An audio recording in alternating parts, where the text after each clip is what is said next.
Accounting Club and Finance Club. And in the Finance Club, we had guest speakers, including Jim, who taught us real life situations that he learned at Westar and the importance of speaking up.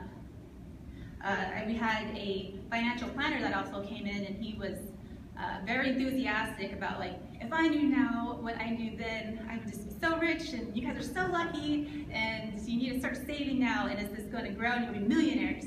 Like, wow, okay, I think I'll do that. So when I was 19, I started saving. When I was at Harris, I put it in my retirement account, and I showed Dr. Baker my investing class. I said, hey, here's my portfolio, I'm doing pretty good. And he said, wow, one day I want to see your name on one of these buildings. I'm like, I don't think so. I think you say that to all your students.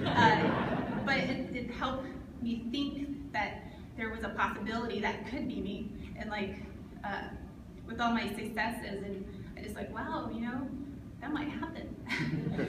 But it's just, he had to step out and actually make me think about that. Dr. Tom was my mentor, and he was the one who I credit to tricking me to be in the CPA. He tricked me because, like, I didn't know what I was doing, and I started off as a math major, and I was like, well, I'll do math. And then I started doing engineering. I was like, well, if I could do an engineer, I could do math, science, and business, and I could do anything, so I'll start doing that. And when I went to see Dr. Tom, he said, well, don't you take some more business classes? I was like, well, I guess I like math and I like money, so finance, I'll do finance. So I started doing finance, and he said, well, what do you want to do? And I kept making up answers because I didn't know what I wanted to do. And so eventually I settled on, well, I want to be a leader for my tribe. And so he's like, well, okay, let's start doing that now. So he said, well, if you're going to be a leader of your tribe, you're going to have to understand how to read and analyze financial statements. I said, okay, well, I'll take some more accounting classes. He was like, yeah, okay, I'll do that. And so I started taking accounting, so then I was a finance and accounting major.